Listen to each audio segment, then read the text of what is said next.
Servirão ao Senhor, creia.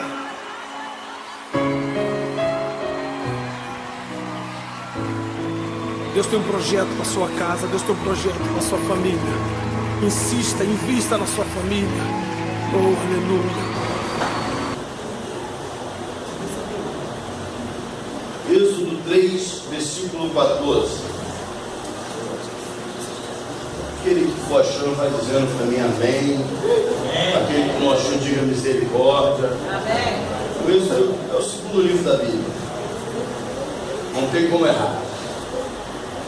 Êxodo 3, verso 14, ou versículo 14. Amém. Todos acharam? Amém. Disse Deus a Moisés: eu sou o que sou.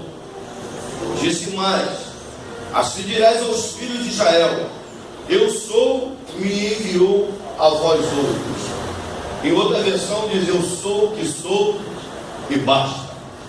Olha para o teu irmão e diga: o grande eu sou está aqui. E venha abençoar a sua vida, a sua história, a sua família. Você crê nisso? Vou dar mais uma linda salva de palmas ao Senhor.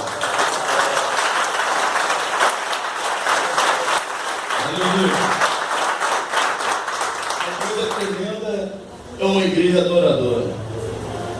Não tem nada mais que incomoda Satanás. Tem gente que pensa que Satanás ele tem medo de uma boa, de um bom pregador, de um bom cantor. Não, ele tem pavor de um adorador, porque o adorador ele consegue mover o coração de Deus.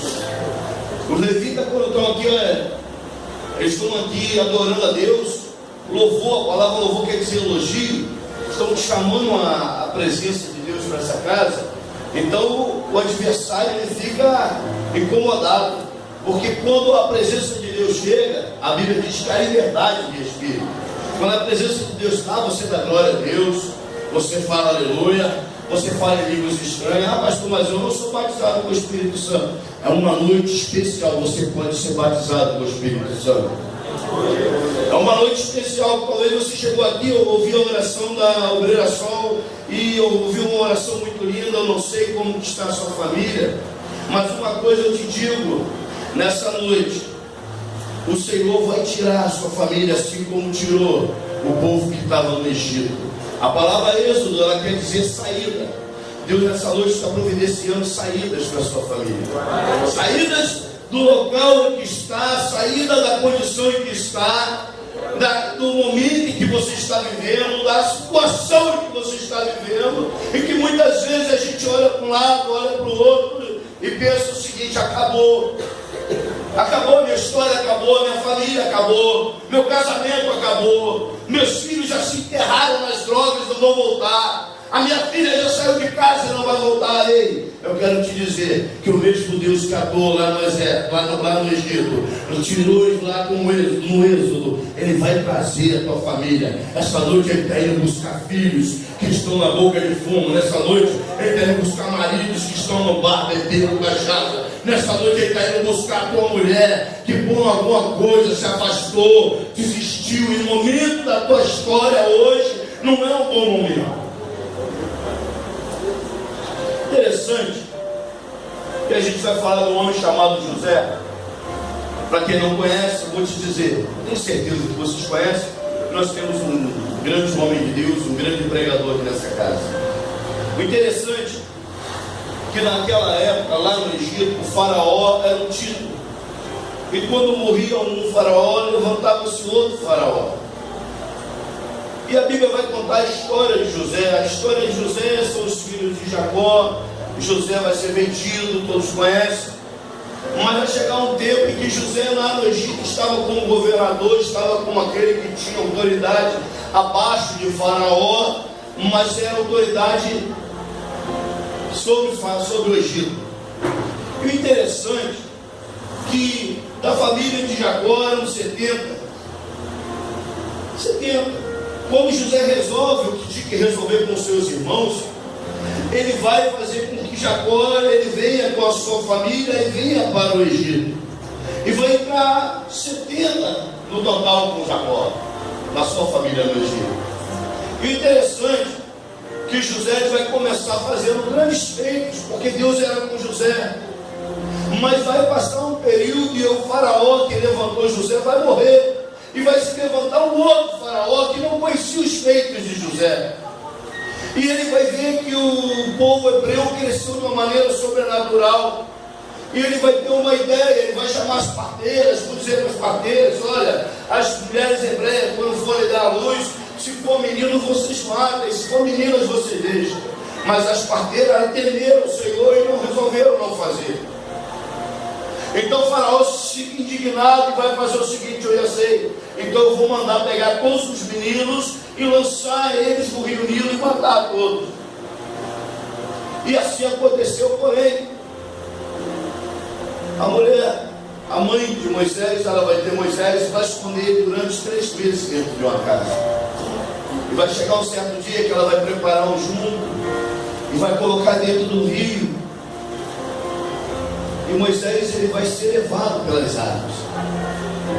Sabe, tem momentos da nossa história, tem momentos da nossa vida em que a gente acha que acabou, que não tem mais saída. A situação do Egito era essa. Você imagina um genocídio, pegando os meninos, jogando no rio Nilo e matando aquele monte de menino. A situação para muitas mães, para muitas famílias, era totalmente destruição, meu pastor. Acabou tudo, não tem mais nada, não existe condição alguma, está tudo terminado. E para a família de Moisés da mesma forma. O interessante é que quando aquele junco desce, a filha de Faraó vai se banhar no Nilo. E se banhando no Nilo, querendo, porque era estéril, queria ser mãe, e adorava o Nilo, ela vai ouvir o choro de uma criança.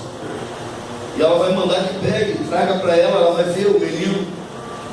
E a irmã de Moisés, Miriam, ela corria e volta, seguindo o menino rio abaixo.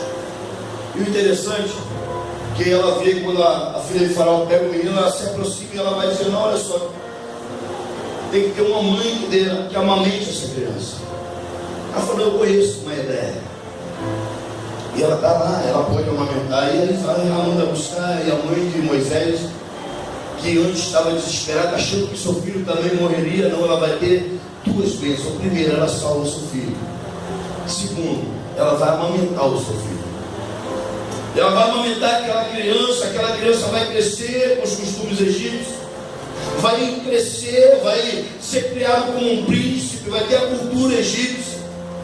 Mas vai chegar um tempo em que Deus vai começar a cumprir na história de Moisés aquilo que já estava predestinado, estava determinado. Sabe, às vezes a gente não consegue ver O que Deus preparou para nossas vidas, a gente só olha para o momento, só olha para aquele momento agora, é só o agora. Pastor, está difícil, meu casamento não dá, meu marido não chega, minha mulher não concorda, meus filhos estão longe. A gente só consegue ver aquilo que está diante dos nossos olhos. Mas nessa noite, Deus vai te mostrar o que está além dos seus olhos. Deus vai te mostrar o que está depois daquilo que você está limitado. Deus nessa noite vai te levar a um lugar de profundidade, a lugares que você nem mesmo imaginava. O interessante é que Moisés vai crescer como egípcio, mas vai comprar o barulho dos hebreus, vai matar um egípcio. Agora ele vai para o deserto, e lá no deserto ele vai percorrer um período, vai chegar até a casa de Jetro, lá vai conhecer sua esposa, vai casar. Porém, um certo dia, Moisés está pastoreando as ovelhas do seu sogro no Monte Horebe, e a Bíblia vai dizer que quando ele chega no monte, ele dá de cara com uma sarça ardendo em fogo, porém não se consumia. E ele vai chegar para perto da sarça, e Deus vai ouvir a voz do Senhor e dizer para ele que tirasse a sandália dos pés, porque a terra era santa. O interessante é que tem muita gente que ainda não entendeu essa questão de tirar as sandálias. O problema ali que Deus estava falando com ele é o seguinte: olha só, você tem que se aproximar de mim, porém os costumes do Egito eram as sandálias dele. Você deixa lá fora, aqui não, aqui é terra santa. O problema é, pastor, posso falar?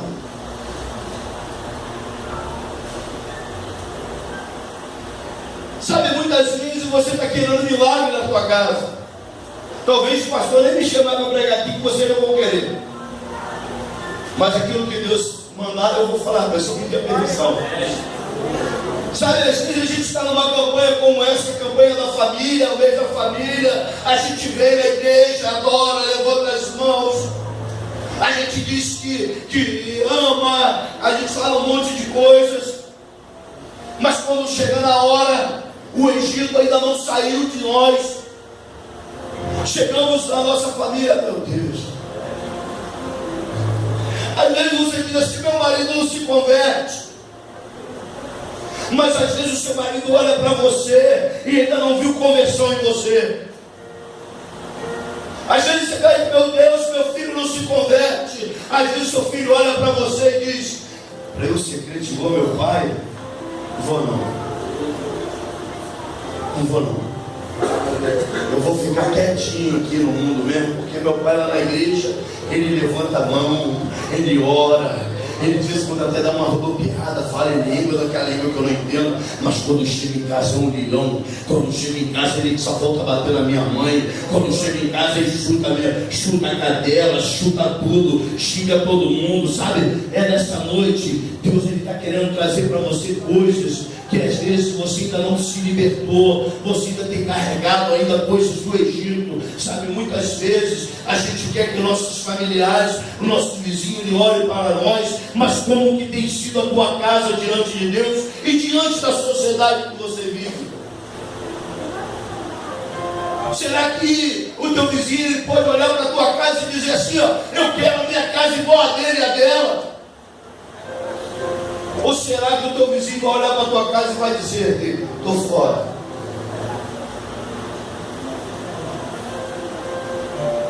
O Egito ele não pode fazer mais parte da tua história.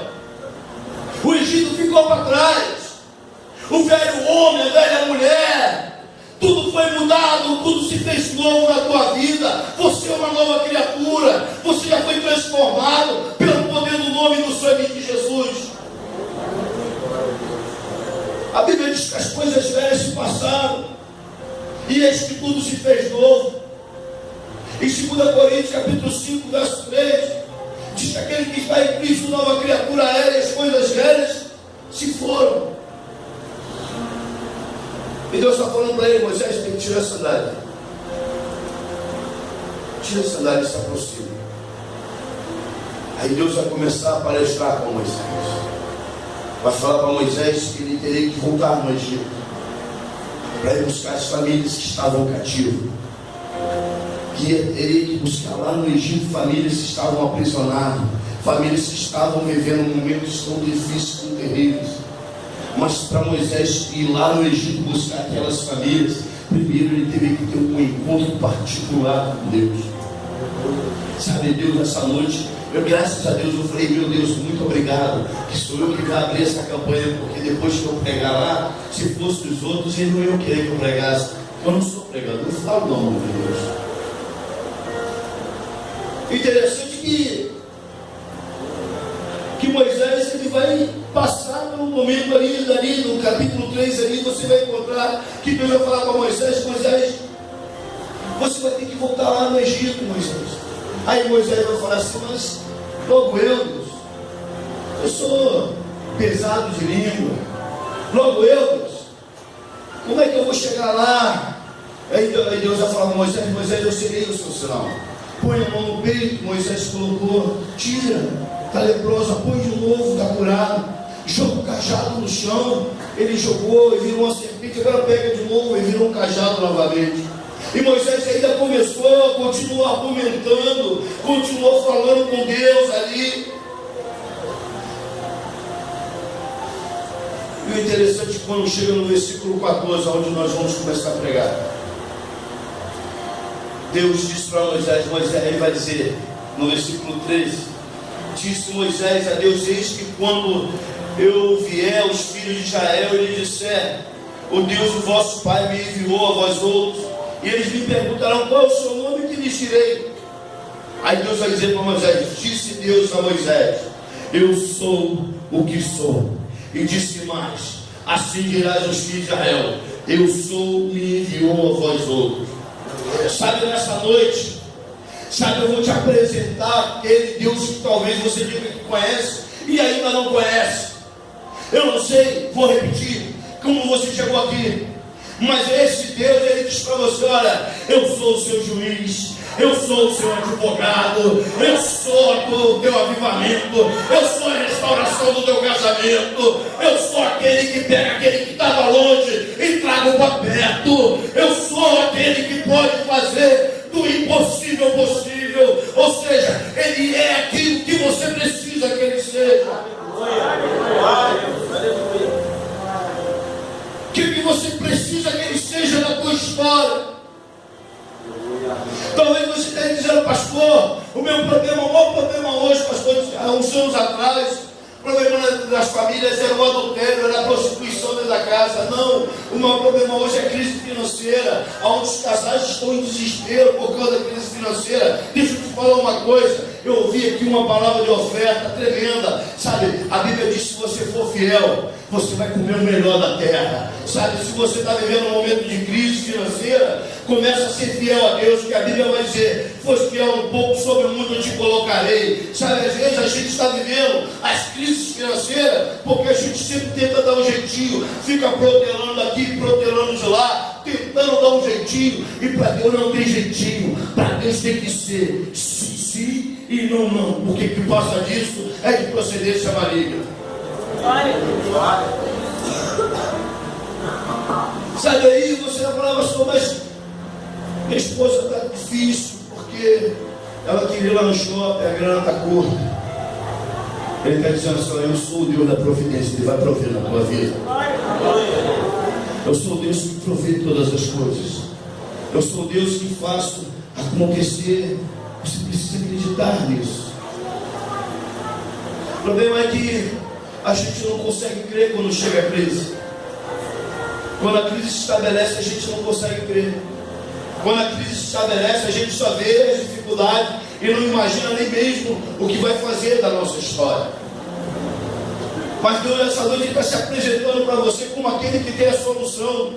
Está se apresentando para você como aquele que pode resolver. Para você ir no mundo buscar, ou seja, lá no Egito, que o mundo simboliza o Egito, para você ir lá no mundo buscar outras famílias, primeiro a sua tem que ser sarada, primeiro você tem que ser sarado. Como que você está hoje? Como que está seu casamento? Como que está seu casamento? Sabe, o casamento é algo tremendo. E não existe família sem um casamento. Que a Bíblia vai dizer: deixará o pai e a mãe, iniciar sua mulher, serão ambos uma só carne, vão constituir família. E família é algo tão tremendo, porque foi uma instituição feita pelo próprio Deus, e que o diabo está tentando tomar, tirar essa instituição, dizer que é algo falido, é algo que já era, que não dá mais. Mas nós não queremos. Nós conhecemos um Deus que tem guardado famílias, que tem edificado famílias, que tem estruturado famílias, que tem mudado famílias. Ah, pastor, a minha família não é assim. Sabe, às vezes, acho que eu já falei aqui, não lembro, a gente perde a visão. Interessante quando o cara vê pela primeira vez a mulher. Eu vou usar o casal jovem aqui do pastor Jorge Henrique. Quando ele a viu pela primeira vez, no mínimo ele falou assim: gente, essa vai ser a mulher da minha vida. Essa aí não tem jeito, vai ser a mãe dos meus filhos. Eu vou viver para a minha vida toda com ela. E ele precisa entender que os anos se passarão. Que ela hoje é jovem, muito bonita, mas os anos vão se passar. E que ela vai mudar, ela vai passar por transformações. E ele também. Não, pastor, olha para o pastor Jorge Henrique. Não era, pastor?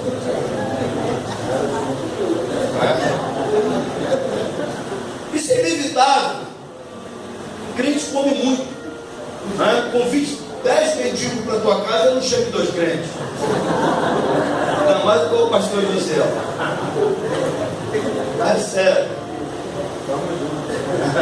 Achei um parceiro. Olha lá, mais um lá atrás. Um parágrafo para cima de todo mundo. A irmã vai até desistir de fazer o coelho lá na casa da irmã dela lá.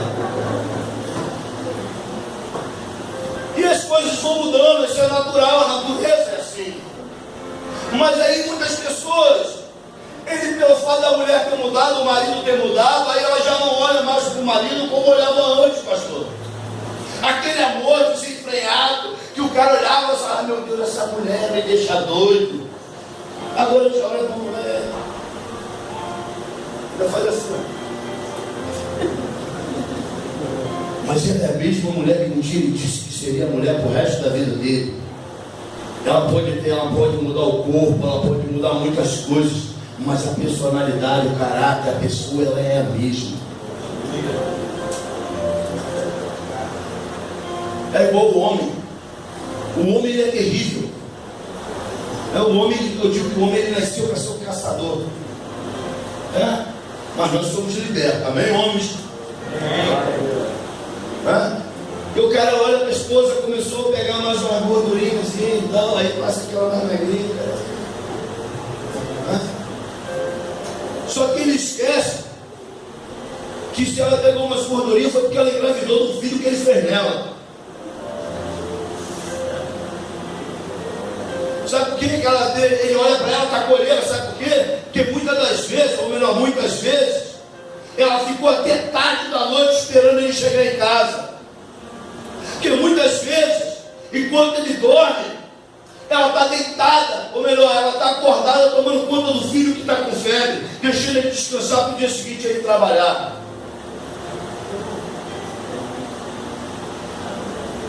Ela continua sendo a mesma, meu irmão, meu irmão.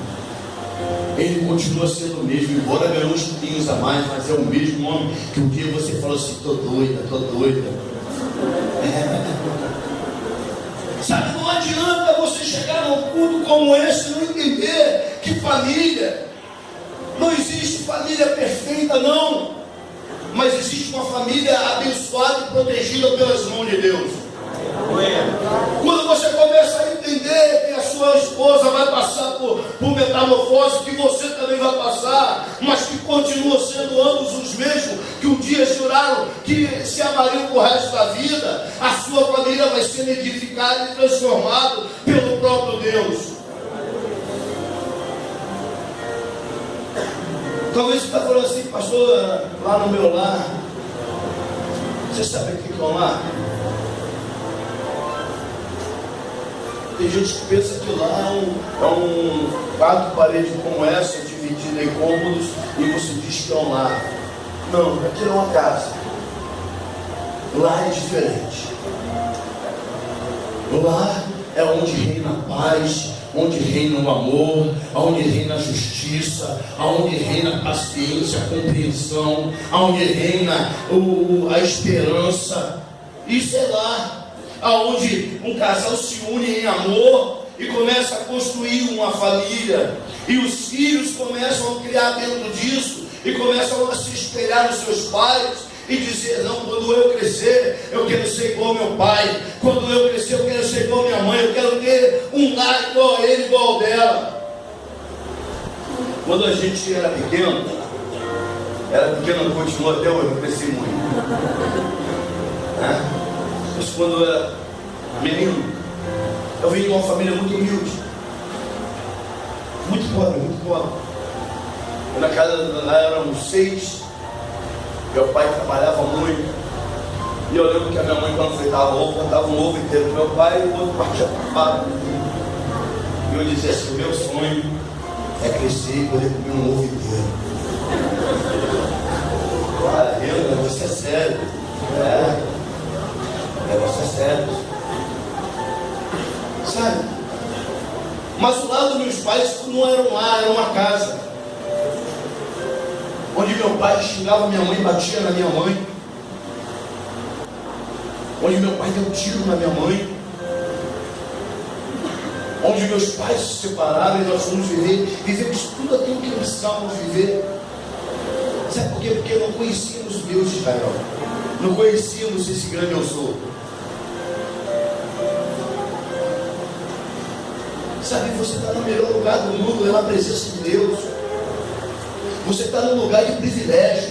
Tem muita gente que daria tudo para estar sentado onde você está e não pode. Sabe, tem muita gente que daria tudo para ter o direito hoje de ouvir essas poucas palavras que eu estou falando para você. Talvez você saia daqui dizendo assim: não valeu nem a pena ter ido no culto hoje. O cara falou, e eu nem gostei que ele falou. Mas tem muita gente que faria qualquer coisa nesse exato momento para estar sentado aí onde você está. Porque às vezes está num leito de hospital desenganado pelo médico, sem esperança nenhuma. Outros estão encarcerados porque estão pagando pelo que fizeram, mas mesmo assim já se arrependido que Deus está onde você está. E às vezes nós não valorizamos esse momento, não deixamos o Espírito de Deus trabalhar no nosso íntimo, na nossa alma. Limitamos a Deus, achamos que Deus é sujeito a nós. E deixa eu te falar uma coisa: você está enrolado se você pensa que Deus é sujeito a você, porque a minha Bíblia diz: eu creio que Ele é o Criador e o soberano, que Ele, quando quer olhar para a terra, Ele se curva para olhar para a terra, que pega toda a água do oceano com uma concha da sua mão, que chama cada estrela pelo seu nome, que conhece você mesmo antes de você ter nascido, cada fio de cabelo seu que cai, Ele sabe. Então você continua entendendo essa noite. Eu quero que você comece a entender essa noite que você sem Deus, você não é nada, não é ninguém.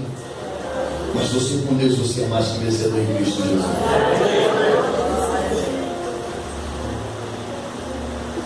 O interessante é que o meu lar era assim, ou melhor, minha casa era assim.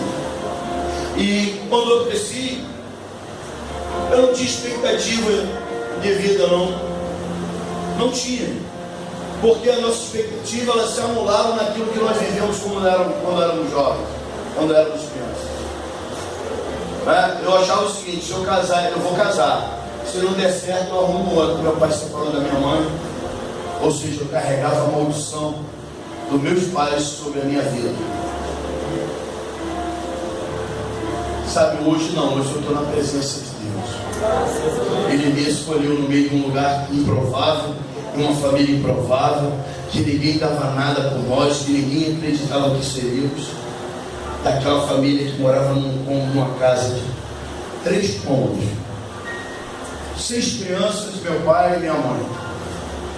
E tem um negócio, quer ver um negócio que era bom? A nossa alegria maior é que tinha um pé de jardim grandão no quintal. Aí quando chovia, caiu um monte de rolinho. Eu falei assim, agora é carne durante a semana toda. Coitada da rolinha. Sofria por alegria da gente. Sabe? O meu irmão, ele começou a querer namorar uma menina. E o pai da menina olhou para o meu irmão e disse assim: você não serve para namorar minha filha. Você é um Zé Ninguém. Você é um nada. Meu irmão baixou a cabeça e saiu. Meu irmão hoje ele está reformado. Ele é tipo oficial, capitão, não sei, sei lá, do fuzileiro naval. Tem 2 casas, tem carro, é pastor também. Sabe? A minha família, aquela família, pastor, que todo mundo olhava e dizia assim: aí vai sair um bandozinho de marginal.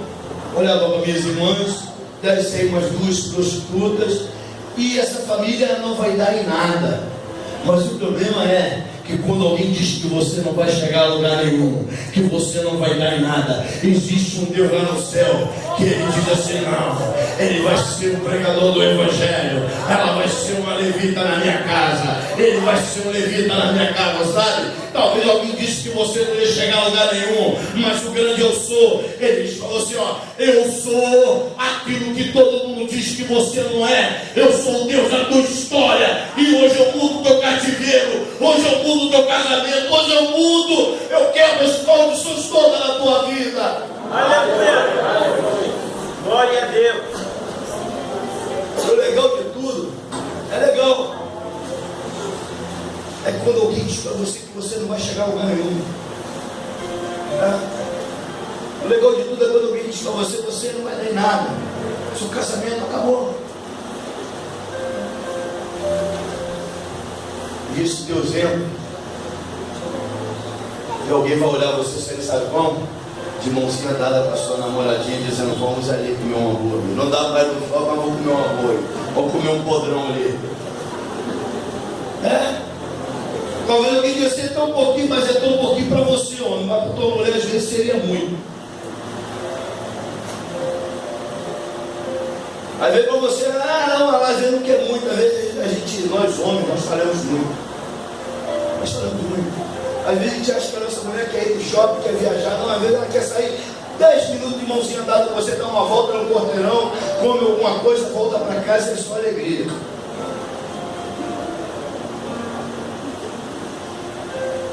Eu vi um negócio na internet esse dia que eu achei muito interessante também. Que o pai e o filho andando no meio do lugar de pedras, e o pai fala para o filho: filho, cuidado. Aí ele falou: não, pai, cuidado, porque onde o senhor coloca o teu pé, eu coloco o meu. Coloca, cuidado, pai. Cuidado com aquilo que você tem ensinado ao filho. Cuidado, mãe, com aquilo que você tem ensinado à tua filha. Às vezes, já vi isso muitas vezes. Foram poucas não. Alguém chega para cobrar, aí a mãe olha lá na janela, minha filha vai lá e diz que a mamãe não está não. Aí quando a menina cresce, vai lá e pega uma mentira para a mãe, faz: tá falando mentira, menina. Mas você que me ensinou. Tem muitos pais que ele pega dele uma cachaça, fuma um cigarro, ou um cigarro de maconha, faz o que ele quiser lá da vida dele, perto do seu filho, e depois vai dizer para o meu filho: meu filho, você não faz isso não. Como é que você vai dizer que a tua filha não mente se você mente? Como é que você vai dizer que o teu filho não faz se você faz? Como é que você vai dizer para o teu filho: eu tenho certeza que o pastor Jorge pode chegar para o filho dele e falar: meu filho, olha como que teu pai trata a tua mãe, você trata a tua esposa. E ele vai parar e vai dizer assim: não, realmente, eu tenho exemplo dentro da minha casa. Eu tenho exemplo dentro da minha casa. Quando Deus chega, tudo muda. Quando Deus entra, tudo muda. Quando Deus ele assume o lugar que é devido, todas as coisas mudam. Sabe, eu vejo quando a arca de Deus é tomada pelos filisteus, e depois chega lá, vai ferir os filisteus de úlceras e de hemorroidas. Eles vão colocar a arca, vão mandar embora a arca. E a arca vai parar na casa de Abinadab. E ela vai ficar cerca de 20 anos na casa de Abinadab. Durante 20 anos, ninguém vai ouvir falar de nenhum milagre sequer. Eu estou terminando, tá, pastor? Eu termino agora, tá? Durante 20 anos não aconteceu nada. A Bíblia não relata um milagre sequer na casa de Abinadab. Sabe por quê? Porque provavelmente Abinadab pegou a arca de Deus e colocou num lugar de pouca importância.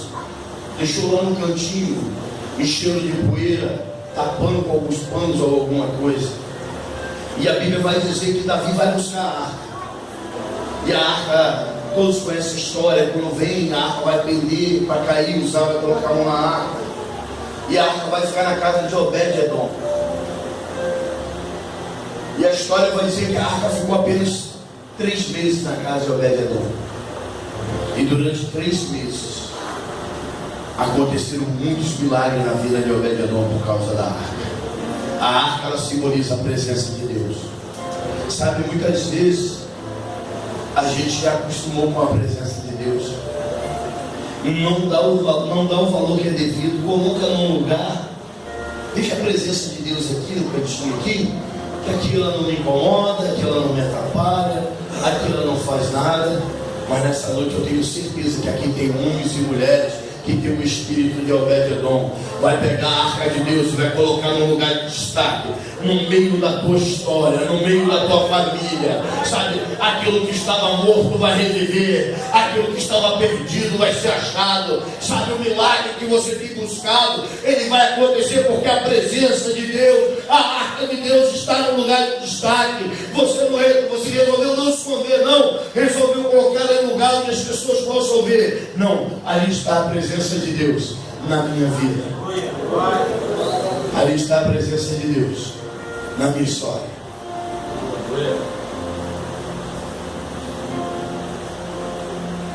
Ali está a presença de Deus que vai mudar meu casamento, minha família. É o mês da família. É o mês que Deus vai tirar famílias que estavam aprisionadas no Egito.